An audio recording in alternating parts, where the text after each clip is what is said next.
is always a shame when you get into a game and you're having a lot of fun. You like to advance in the game and getting new items and customization, but then you realise that you have to pay for them. Spending £50 on a hat is really not the ideal for any person wanting to play a casual game, so when the thought that there might be microtransactions in Bannerlord came up, I wasn't too pleased. On the forums there's been a lot of discussions going about it and some evidence to support it, but also some responses from, of course, Armageddon himself talking about it. So in this video, we're going to go over whether there is or won't be microtransactions in Bannerlord. So there was a post on the taleworlds forums from Younes. He was posting about how he was looking in the files for Bannerlord and he saw something quite interesting. Looking at the text in the armory classes, you know, where you go and get new armor, weapons and crafting, things like that, there was a suspicious bit of text. You have things like item type category, equipped, all that sort of stuff, but one of the text was purchase text. Now, as you can clearly see, there's a feature that lets you purchase something.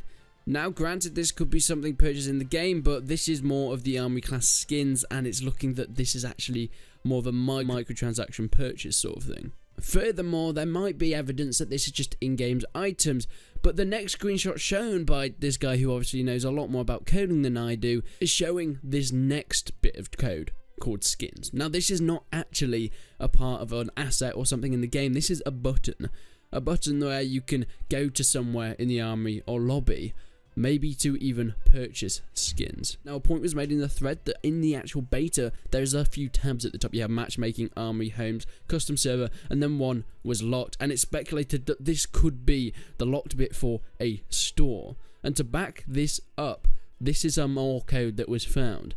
This is inside the files of the beta, and you can actually look this up yourself. It shows this .store text object store locked. So at the moment, it looks to be that locked section is actually a store. Now, that's pretty damning for the game, and it's a bit of a disaster.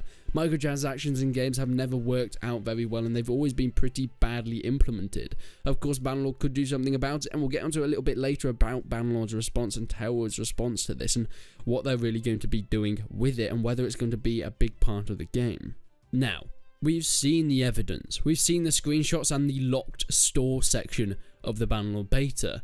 And granted, it doesn't look good. But before you go raging in the comments and before you go to Tales and get angry, we have a response from Armageddon himself. He says, "Hi everyone, just wanted to make a clarification on this issue.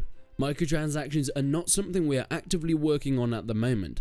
However, cosmetic-only microtransactions are a great way to fund active multiplayer updates, and if we decide to add purchasable or grindable skins at some point, we'll definitely make them strictly cosmetic only. Also, the idea that the class section was added to facilitate microtransactions makes absolutely no sense. Warband's multiplayer equipment system was more or less inspired by Counter-Strike, and Valve doesn't seem to have any problems using microtransactions with their game. Could have used an equipment selection system for multiplayer and devised a monetization system for them quite easily. Frankly, microtransactions is the last thing on our mind, since we have a huge task of creating a successful and fun multiplayer game experience. So I hope that puts it to rest a little bit. They're not working on microtransactions, but they do say at the moment, and it could be something that comes in later on with cosmetics only. Now, I'm not worried that they're going to add in pay-to-win elements, because this is taleworlds. If they did that, they would get a massive backlash, and their game would pretty much be dead in the dirt at that point. So if they do add in microtransactions, it's going to be cosmetics, which me personally, I don't have a problem with. The only issue is it adds into a lot of people's problems with addiction and wanting to buy things, and it doesn't add well in because a lot of people can't control that sort of thing, and having that accessible to games is not useful for trying to cure that. But at the same time, a game company like taleworlds has to go down that route at some point, and it's just how it is these days. This is because people used to pirate games so much. Games were easier to pirate than they were to buy, but because they were easier to pirate, game companies had to do something about it, like always online DRM to make sure people weren't doing that thing, or only multiplayer games because they get their money from in-game purchases like microtransactions, because people keep pirating their games and you're not able to make a successful profit of just the game itself these days.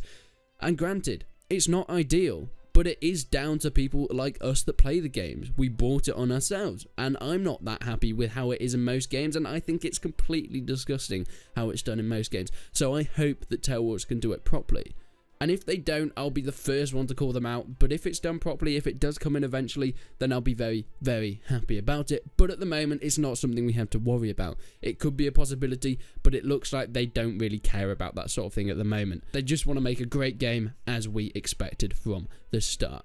So don't worry, hold your horses. It's not on their minds at the moment. They're not looking to put microtransactions in Bannerlord, so I wouldn't worry about it. But thank you so much for watching, guys. I really hope you enjoyed this quick update on Mount & Blade 2 Bannerlord. Make sure you leave a like on the video if you enjoyed it. But until then, I will see you in the next one.